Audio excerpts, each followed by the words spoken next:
NCERT की पाठ्य पुस्तक का 21वां क्वेश्चन देखिए। अब हम ले रहे हैं 7 चैप्टर का 21वां क्वेश्चन कि एक बेलन 30 डिग्री कोण बनाते आनत तल पर लुढ़कता हुआ ऊपर चढ़ता है। आनत तल की तली में बेलन के द्रव्यमान केंद्र की चाल 5 मीटर प्रति सेकंड है। एक बार इस क्वेश्चन को समझ लीजिए। इस तरीके से एक आनत तल है जो कि क्षैतिज के साथ में 30 डिग्री का कोण बनाए हुए हैं। यहां से कोई बेलन लुढ़कता हुआ आता है और ये जो बेलन है वो इधर हम कंसीडर कर लें कि लुढ़कता हुआ जा रहा है और यहां तक ये ऊपर चढ़ जाता है। इसकी जो अंतिम स्थिति है वो यहां तक है। तो यहां से इसकी जो आनत तल की ऊंचाई है इस बिंदु पर वो हमारे पास में है h, जिसकी वैल्यू हमें ज्ञात करनी है। ये पूछा है आनत तल पर बेलन कितना ऊपर जाएगा, h पूछा है। वापस तली तक लौट आने में इसे कितना समय लगेगा, तो ये यहां से लुढ़कता हुआ इधर से आ रहा है, फिर ये ऊपर जाएगा, फिर वापस लुढ़कता हुआ आएगा। तो हमें पहले पार्ट में पूछा है h की वैल्यू कितना ऊपर जाएगा, दूसरे पार्ट में पूछा है कि ये यहां से यहां तक जाने में और वापस लुढ़क कर आने में टोटल कितना समय लगाएगा। तो देखिए इस क्वेश्चन के अंदर हमें देख क्या रखा है, पहले वो देख लीजिए। हमें एक तो थीटा की वैल्यू दे रखी है 30 डिग्री। इसके साथ में जो बेलन है उसकी चाल हमें दे रखी है v बराबर 5 मीटर प्रति सेकंड। यहां पर जो बेलन है वो लौटनी गति कर रहा है और जब ये अधिकतम ऊंचाई पर जाएगा तो इसकी जितनी भी गतिज ऊर्जा है वो सारी की सारी स्थितिज ऊर्जा में कन्वर्ट हो जाएगी। तो ऊर्जा संरक्षण के नियम से जितनी भी गतिज ऊर्जा है इसकी कुल गतिज ऊर्जा को हम इसकी स्थितिज ऊर्जा के तुल्य पुट कर देंगे, इक्वल पुट कर देंगे, तो वहां से हमें h मिल जाएगा। तो देखिए क्या है, देखिए दोस्तों इसको हम क्या पुट कर सकते हैं। हमने जो h ऊंचाई तक ये कंसीडर कर ही लिया कि ये h ऊंचाई तक ऊपर जा रहा है, तो ऊर्जा संरक्षण नियम से, ऊर्जा संरक्षण नियम से, ऊर्जा संरक्षण नियम क्या कहता है, देखिए समझिए कि इसकी सारी की सारी जो गतिज ऊर्जा है, जो टोटल गतिज ऊर्जा है वो है half mv² plus half I omega square, ये बराबर हो जाएगी mgh के। m इस बेलन का द्रव्यमान है वो हम कंसीडर कर लेंगे। तो यहां से आप देखिए I इस बेलन का जड़त्व घूर्ण इस अक्ष के रेस्पेक्ट, हमें इस क्वेश्चन के अंदर सुस्पष्ट नहीं बता रखा है कि बेलन खोखला है या ठोस बेलन है। मैं यहां पर कंसीडर कर लेता हूं कि ठोस बेलन है। तो ठोस बेलन के लिए जड़त्व घूर्ण, तो जो ठोस बेलन है, देखिए यहां पर एक बार भी इसको फिर से क्वेश्चन को देख लेते हैं कि इसमें बेलन के बारे में कुछ स्पष्ट नहीं दे रखा, तो ये हम यहां पर ठोस बेलन ही मान लेते हैं। तो ठोस बेलन के लिए जो उसकी मुख्य अक्ष है उसके रेस्पेक्ट जड़त्व घूर्ण होता है हाफ mr², हाफ mr²। तो यहां पर मैं इनकी वैल्यू पुट कर दूंगा, I की वैल्यू हाफ mr² और ओमेगा बराबर हम जानते हैं v बट्टे में r, v बट्टे में r। तो देखिए दोस्तों यहां पर इसकी वैल्यू मैं पुट कर देता हूं, क्या निकल कर आएगा, half mv² plus half I की जो वैल्यू है वो है हाफ mr², ओमेगा की जो वैल्यू है वो है v बट्टे में r, तो ओमेगा स्क्वायर करेंगे तो v² बट्टे में r² बराबर mgh। यहां से देखिए 1/2 mv² प्लस r² से r² कैंसिल हो जाएगा, 1/2 1/2 हो जाएगा 1/4 mv² बराबर mgh।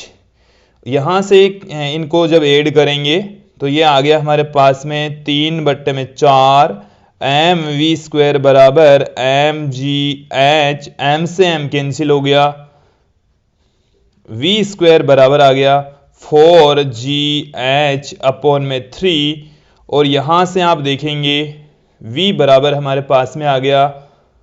यदि मैं इसका अंडररूट कर यहाँ से हमें h की वैल्यू चाहिए, यहाँ से हमें किसकी वैल्यू चाहिए, इस जगह से हम m से एक m कैंसिल हो गया, h बराबर हम पुट कर देंगे, h की वैल्यू चाहिए तो देखिए 3v² by 4g, 3v² by 4g। h हमें ज्ञात करना है तो हम सर्वप्रथम h ज्ञात कर रहे हैं, तो इसमें वैल्यू पुट कर दीजिए, h बराबर 3v का मान हमें क्वेश्चन में 5 दे रखा है तो 5 इंटू 5 अपॉन यहाँ से इस 4g की वैल्यू 9.8 लेकर चलेंगे तो देखिए क्या निकल कर आ रहा है, पॉइंट हटा देंगे तो 5 इंटू 5 25 को आप 3 से मल्टीप्लाई करेंगे तो 75 और एक यहाँ से पॉइंट हटाए तो एक 0 लगा दिया, 4 इंटू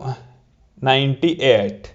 तो देखिए दोस्तों जब इसको हम कैलकुलेट करेंगे तो 4 का, जब इसमें मैं सर्वप्रथम 4 का भाग लगा देता हूँ, वो भी पूरा तो नहीं जा रहा है, h इक्वल टू क्या निकल कर आ जाएगा, 4 का भाग लगाएंगे तो 1, फिर 3 5 तो 8, 3 0 तो 7, फिर 5, ये हमारे पास में आ गया 98। तो ये 1 पॉइंट है, जब इसको हम कैलकुलेट करेंगे तो 1.913 मीटर इसकी वैल्यू निकल कर आएगी, अर्थात ये जो बेलन है वो यहाँ से लुढ़कता हुआ आ रहा है और 1.913 मीटर ऊंचाई तक जाएगा। अब हमें ये पूछा है कि यहाँ से यहाँ तक, इसका जो ये ए पार्ट था, अब बी पार्ट देखिए, वापस तली तक लौटने में इसे कितना समय लगेगा। तो यहाँ से यहाँ तक जाने में, यहाँ से यहाँ तक आने में टोटल समय फाइंड आउट करना है। तो देखिए दोस्तों, यहाँ से यहाँ तक जाने में जितना समय लगता है उतना ही समय आने में लगेगा। तो यहाँ से यहाँ तक आने में जो समय है वो हम ज्ञात कर लेते हैं, उसको हम 2 टाइम्स कर देंगे।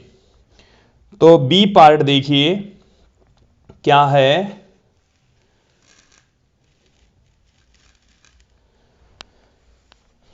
बी पार्ट, बेलन को पुनः तली तक लौटने में, पुनः तली तक लौटने में लगा समय, पुनः तली तक लौटने में जो लगा समय है उसको हम कैपिटल टी से पुट कर दें और वो 2 टाइम्स हो जाएगा, उसको ऊपर जाने में लगे समय का दुगुना हो जाएगा। हम ऊपर से नीचे आने में या ऊपर जाने में जो लगा समय है उसका फॉर्मूला जानते हैं, t बराबर होता है 2s 1 plus K square by R square upon G sine theta का रूट, ये हम जानते हैं। तो यहां पर कैपिटल टी की वैल्यू क्या आ जाएगी, 2 into 2s 1 plus K square by R square upon G sine theta, ये हमारे पास में आ गया। यहां से मैं s की वैल्यू फाइंड आउट करूंगा। s, एक बार उस डायग्राम की ओर फिर से लौटते हैं।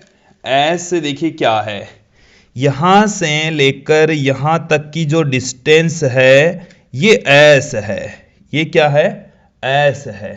तो ये वाली जो डिस्टेंस s है वो इस ट्राइंगल के अंदर कर्ण हो गया। मैं यहां से साइन थीटा बराबर होता है लंब बट्टे में कर्ण, तो यहां से s बराबर हमारे पास में आ गया है h बट्टे में साइन थीटा। तो इस फॉर्मूले में मैं पुट कर देता हूं, वापस अब उधर ही चलते हैं, इसको आप ध्यान रखेंगे, s बराबर आ गया h बट्टे में साइन थीटा। तो s की वैल्यू है वो है h बट्टे में साइन थीटा, तो t बराबर 2 अंडररूट में 2h अपॉन साइन थीटा। तो एक साइन थीटा पहले से पड़ा था, एक साइन थीटा और आ गया तो साइन स्क्वायर थीटा हो गया। यहां पर 1 plus K square by R square पढ़ाई है। अब यदि हमें इस टाइम की वैल्यू फाइंड आउट करनी है तो इन सब की वैल्यू पुट कर देनी है।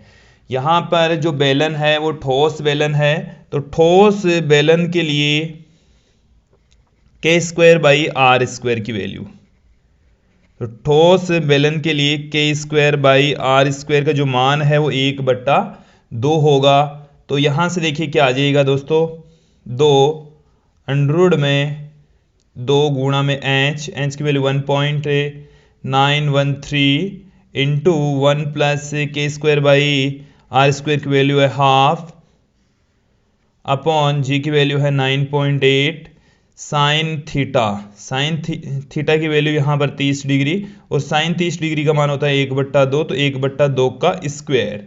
और जब इसको हम कैलकुलेट करेंगे तो लगभग इसका जो मान है वो 3 सेकंड आएगा। तो इस क्वेश्चन का जो आंसर है दोस्तों वो हमारे पास में सेकंड पार्ट का जो आंसर है वो है 3 सेकंड।